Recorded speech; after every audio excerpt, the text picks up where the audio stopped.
No pause about it. Hiring a professional pet sitter is a good move for your pets. All of us have best friends, and our dogs and cats and furry, feathered, thin, and scaled friends hopefully are amongst those, but they're also our family members. And in addition to best friends, we have an assortment of second best friends, and so should our pets. Our veterinarian should certainly be our pet's second best friend, maybe his trainer and his groomer. But right up there at the top of the list is a professional pet sitter. And you'll notice the Pet Safety Crusader, whenever she uses the word pet sitter, professional is always in front of it. And that's what I want to talk to you about today, because there are some really, really important reasons to hire a professional pet sitter. Now, if you're away and other family members in the house who are responsible and know all about your pets are staying home and can take care of them, that's one thing. Those are people that normally live with the pets and very often probably take charge or split duties with you with caring for them. But when you go away, whether it's for the day and you just need somebody to walk the dog and feed him and check on him, or make sure the cats are doing okay, or make sure the gecko has everything he needs, when you have somebody come into your house that isn't there as a normal living cohabitating person with your pets, it's just so very important to me that you really take the time, that this isn't a choice of convenience, but it's something you've actually researched and done your homework about. More than 61% of the people now with pets as part of the family are hiring professional pet sitters, and I strongly believe that we all should. Now, we all have different definitions as to what constitutes the care of our pets. So, that's part of the equation as well. Some people love animals, but their dog may spend a good bit of time in the outside and may have a self-feeder. Other people, are cooking up a storm and, practically spoon-feeding their pets. So, we all have different levels and different definitions of what loving care means, but we want to make sure that our pet's routine stays the same even when we're away, and so does his level of care. That the pet sitter, the professional pet sitter, knows as much about our pet, his medical history, his wants, his needs, desires, and what to do should something, not be right. And I must tell you, over the years, I've had so many professional pet sitters, and I see some of them are actually joining in right now, who have really come to the task, and they may have even noticed things that the pet parents haven't, because they are so well trained, so highly tuned in paying attention to what is normal for an animal, so that they more quickly can determine when something is not quite right. I've had pet sitters notice when a pet was having early signs of dehydration.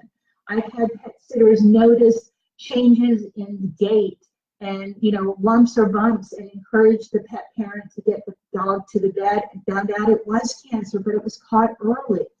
I've had pet sitters actually have to jump to the task and do a doggy or kitty Heimlich-like maneuver and open an airway.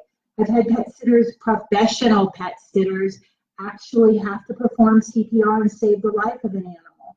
But so many times they've noticed just different little things because they're trained to do weekly head-to-tail checkups. They're trained to pay attention and know what is normal, where very often we see our pets 24/7 and we don't notice the subtle changes that that professional pet sitter would. So I just highly encourage you to do your research and don't make it a choice of convenience when you're going away. Really interview, the person that's going to be in charge of your pet, just like you would a nanny for your human child. So I'm going to go down my checklist. You'll see it's also posted on my blog that's posted on this particular post, so that you can go through some of the things I look for. But you can imagine, as the Pet Safety Crusader, I meet anybody who's going to care for my pets nuts the way I grill them. I want to see how they're going to put the harness on Haiku, to make sure they're putting it on properly, that they don't pinch his skin if he's not going to wiggle out of it. I want them to know where he normally walks and not take him any place I don't want him to go. But in addition to that, I want them to know how to fix a cut paw should he cut it on a path. to notice if he's, needing a little bit more water, is he dehydrated, if he needs a rest break. I want them to know what to do if a water main breaks in the house so that Haiku is safe. I want them to know where the fire extinguisher is. I want them to know where the pet first aid kit is. I want them to know which neighbor I would suggest them contacting if they needed help. And I want to know a lot of things from them, like what is their contingency plan if they suddenly, God forbid, should be in an accident and can't do the sit for my dog that day. What if there's a tree down in the road and they can't drive up this way? Do they know another access that they can walk to make sure Haiku can get out so he's not sitting in the house desperate with his legs crossed? So you can see I'm a tough cookie to have to work for, but I want all of us to be tough cookies because our pets are our family and it's so important. So the first things I want you to think about when you're doing your research of a pet sitting company is, do they run it like a business? A lot of people think in the animal world that it's a hobby, that we're doing something fun, no matter if we're pet sitting or grooming or me teaching classes or writing books or something along those lines. Well, the ones that succeed and the ones that I think that have the best reputations are the ones who run their companies like a business. What that means is that they are compliant. They have checked into and they have whatever business licenses for the state or city that is needed to run a business in that area. It just shows that that person is playing by the rules. Secondly, I want to know if they actually have a service contract of some sort, because it shows me that they've given thought to the types of services they're going to provide, and it puts us both on the same page. It lets me know for sure what they're going to do for Haiku, and and they understand too what I'm expecting. So a service contract is really, really important, and you need to read it. Don't just sign it. Read it and add anything to it that you require. You also want to make sure that the company has a professional website. And this may be where some of you go, is that really necessary? Well, it's funny, I was talking to somebody just the other day, and many, many moons ago, I worked at a television station in Florida before I even went, back to California and was there for 100 years. But the receptionist was actually thought of as the voice of that TV station. And it was kind of funny, especially probably to the anchor people, because, they would be considered, the news guy was the voice of the TV station. But what I mean by that is the receptionist was the first voice that was heard when somebody called in, whether they had a compliment, a complaint, a question. The receptionist was one that answered the phone and either sent them on a wild goose chase, passing them around from office to office, or answered their question competently in a polite and friendly manner, or got them to the person they needed. So it really was the first impression anybody got at the company. Well, nowadays, really it is your website. Now, I do know some people go basically just on Facebook pages, and that may be acceptable in your community or your neighborhood. But whatever it is, make it to the best of your ability. That's one of the things that, I know everybody doesn't have great gobs of money, but that's one of the things you really should invest in, having it done professionally, because it is the first impression of your company, and it might make somebody just click right off your company's website right away. So make sure you do have that, because it shows that you're taking the time to present that professional image, and it's truly the standard these days. Of course, being insured and bonded gives the client peace of mind just in case the worst happens. And you need to provide background checks as a professional pet sitter, because you are being allowed into this person's house and into the company of their precious family member. So it's just a must. Client referrals are priceless. So many businesses actually get better advertising off of word of mouth than they do any kind of ads that they put out. So I just think that's imperative. And you probably should have a couple of people that actually would be willing to talk to any new clients. You don't want to drive your current clients crazy, but sometimes somebody wants to actually speak to somebody and know that just a quote wasn't written and slapped on a website. Let me just see what else I've written down, because my mind isn't quite what it used to be.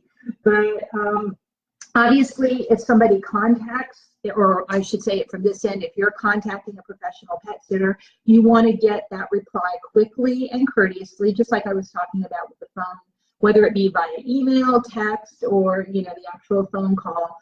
A professional pet sitter is somebody that's going to be very responsive to you, because if they're not, returning your calls, you're not really sure they're going to show up for your pet. So these are all things to take in mind even before you set an appointment and have them come over to meet your pet. Now, one more thing I want to add to that I would look for on their website or ask them about is if they belong to a professional organization. Some professional pet sitters don't feel that they need to for whatever reason. I really like to see it. And the reason being is it just shows me that that pet sitter has a commitment to their industry, to their profession. They're constantly trying to learn and grow, and they have the resources to do that. So, anybody can belong to an organization and not really be an active participant.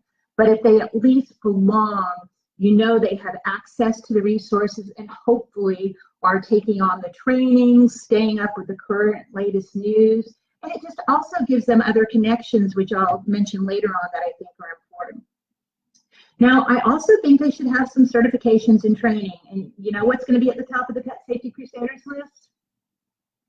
Pet First Aid and CPCR, yes. And I'm never making a mistake when I say CPCR. That is the most current protocol, cardiopulmonary cerebral resuscitation, so anybody else out there catches that, because the protocol has been improved over the years to really emphasize getting blood and oxygen to the brain. So that's why that extra C is in there, although we'll probably always use the CPR acronym. But it's just Murphy's Law that something's going to happen when we're away. And I want that professional pet sitter to know as much as I do about how to care for my pet when that happens. I want them to know how to help that kitty that's trying to cough up a fur ball, or help, the doggy with the cut paw or the bee sting, to notice early signs of something not quite right, to maybe catch that a seizure is about to happen, to get that pet to a safe location, not having to be at the top of the steps when that's about to happen. And this person needs to, renew those skills, because if you don't use it, you'll lose it. And our brain cells lose files all the time. So if they're not, and I hope nobody's having to constantly use their first aid skills, but some more than others, it's really important. If your pet gets certain medications, you want this person to be adept at giving the medication, and they should watch how you do it ahead of time. And the same thing with injections. The other thing I want to just add is there are some organizations out there. There is the National Association of Professional Pet Sitters, and there is Pet Sitters International. And Pet Sitters International has what's called a Certified Professional Pet Sitter designation. So you're going to look for something like that or comparable, because you want to make sure they're getting the first aid training, that they're learning how to handle pets, that they know how to handle all the species that are in your household, that they're learning how to run a business, they're learning about insurance and liability and service contracts, all of these things, and that's what they get with that designation. So it's just so very, very important to me. Some other things I would want my pet sitter to ask about, and if they weren't asking me right away, I might be volunteering this information, but it's about their reactivity and about my neighborhood and my house in general. I absolutely want them, when they come over for the meet and greet, I really am going to watch and how they interact with my dog. I want to know that they're the kind of person that's going to get down and play with it and not, kind of wave at a distance. I want to see how my dog responds to them too, because just because a person's great, I generally think animals are a wonderful judge of character, but just because a person's great, sometimes animals don't mesh with them for one reason or other. Sometimes they may have reflective sunglasses on, or the hat, or the hoodie, or something that's a turnoff. Sometimes they may have hair that reminds them of a previous owner that may have hurt them. You never know what it's going to be. So you just want to make sure there's a good rapport established between the pet and the professional pet sitter. But in addition to that meet and greet and showing them where the food is and how much you scoop out and where the leash is kept and how you put on the harness and the collar and which door you go out, I want to take my pet sitter for a walk around the house. I want them to know the entrances and the exits. I want them to come up with an airlock, as I call it. I don't want somebody just entering my house from the front door, especially somebody that my pet doesn't see all the time. I want my pet sitter to maybe go into my garage door, close it, and then go into the house from the door from the garage. Or maybe I want my pet sitter to go in my fenced yard, make sure the gates are closed, and then go in the porch or the back door. Just some way so that the door that they're opening first doesn't allow my pet to escape to the street. That's so very important for me. And if you read my blog, you'll see there was a story not very long ago where I was driving home and I had to slam on the brakes in my neighborhood because an adorable little Yorkie came dashing out. Well, fortunately, I knew the dog and she came right to me and let me pick her up. But at the same time I was picking up the dog, I noticed a woman I had never seen before running frantically around the neighbor's house. And there was a car on their driveway that I didn't recognize. Long story short, I took the dog over there and realized this was their pet sitter. But this was the first time the pet sitter had met the dog. The family was already gone on vacation. The pet sitter went in the front door. The dogs had never seen her before, and one of them dashed right out. So it is just so, so important that the pet sitter, the professional pet sitter, develops a rapport with that pet prior to the family leaving, in front of you, that you're observing them together and that the person's getting to know the pet and the pet's getting to know the person. And that you talk about things like I was just saying, the airlock, so that, that there's no chance of escape, that there's always a secondary enclosure that the pet can't get out to the street and beyond. I want to, besides doing that walk around, I want the pet sitter, the professional pet sitter, to know of any dangers in my house. Maybe I'm a painter and I have all kinds of chemicals out. Maybe I, have some other skill, or maybe it's just my normal cleaners and things I have out and about that I want to make sure are always put away behind a locked cabinet because I have a dog that might paw at the cabinet to get to something. So that's really important, alerting them to any dangers or to any places your pet might normally hide. If they're afraid, it's just anything that you can think of should go down on a list so that your professional pet sitter is as aware as you are. Additionally, I would share information about neighbors. If there's a neighbor next door that there's something going wrong and the professional pet sitter needs some assistance, who they can call on. Maybe there's a neighbor you don't want them to call on. Maybe you don't even want that neighbor to know you're gone. Maybe you need to inform them of stray animals in the neighborhood that might approach when they're walking your dog. Maybe your dog's best pal lives next door and it's okay if they play together if the other dog comes in the fence. Maybe it's not. So those are all the kind of things I want you to think about because it's just imperative. And you'll see all of these and more on my blog. Now, of course, I'm going to want you to get the professional pet sitter to know all the pet-specific things, the veterinarian, the closest animal emergency room, and for you to have your signature and credit card on file with these places so that this person can take the pet and get him the care he needs if you somehow are off the grid that they can't reach you when the worst happens. Written instructions on the food, the medication, the toys, where the pet likes to sleep, what time he needs to go out. Now, of course, realize somebody that's running a professional pet sitting business is going to have more than you as a client. So, time deviations are likely, but you're going to try to work out something so it can be as normal as possible for your pet's schedule. Make sure they know your pet's medical history and, again, the routine. But then there are some other things, if you're like me, that you may just even be concerned about, and I'm just going to throw those out there. They're not going to apply to everybody, but you may want to know, will this person offer a free initial consultation to come over and meet with your pet? Because you may want to meet with several people before you actually hire your professional pet sitter. And if the owner of the company is coming, awesome, I think that's great. But is he or she going to be the one actually caring for your pet and doing the sits? If not, her overnight person or his overnight person or the person that's going to be coming to visit your pet should come too. Because you want to see whoever's going to be entering your house, you want to show them personally where everything is, and you want to see the interaction with them and your pet. It's just an absolute in my mind. Some of you, like me, want to really try not to make your professional pet sitter nuts by calling every few minutes, but find out if they'll text pictures at the visit so that you have peace of mind knowing your pet's having a good time. You may want to know if you can book online through this person, if they can take last-minute requests or same-day requests, because it just depends on your lifestyle and what your needs might be. You may also be curious if they have signage on their car, and a lot of pet sitters, professional and not, may have signage on their cars, which is great publicity for them. I don't fault them that in any way. But especially if you're going to be gone for an extended period of time, some people do get nervous when, like a pet sitter's vehicle with a sign on it, it's going to be sitting in their driveway, for an hour or two on and off during the day. It kind of alerts everybody else that nobody's at the house when that car isn't there. So, sometimes those are magnetic signs and they can be taken off easily, and that might be something you want to request of your pet sitter. Again, everybody doesn't, have to go to the extremes I'm spelling out here. Some pet sitters can even have GPS tracking and can, find out where their sitters are. What if you suddenly wanted to know where your pet was and the sitter was out on a walk? That's, something possible.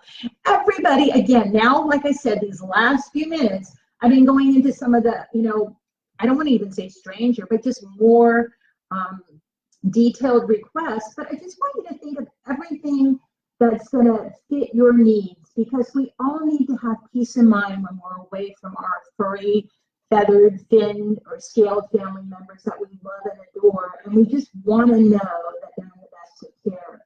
So somebody can be an awesome professional pet sitter, but may not be the perfect match for you and your family, whereas another one will be. So it's just so important, like I said, don't take, convenience over really doing your research and getting that quality.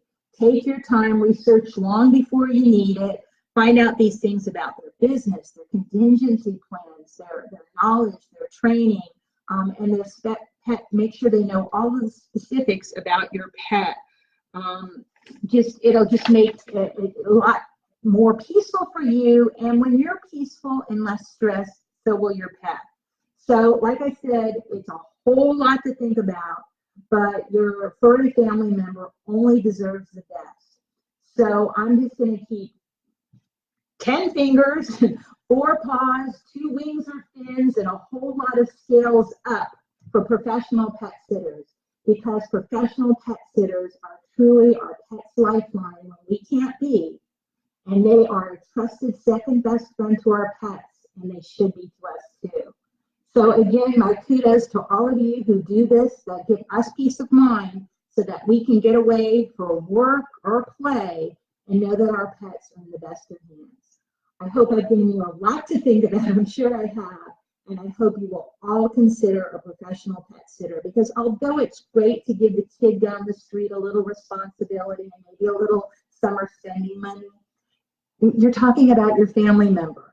And you want the person that's not going to only be able to handle the pet emergency, but that's going to know what to do when the electricity goes out and your fish aquarium, filtration system isn't working, when the heat lamp for your reptiles isn't working, when the refrigeration isn't working for your dog or cat's food.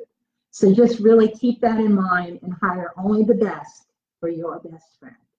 I'll see you next time. Bye-bye.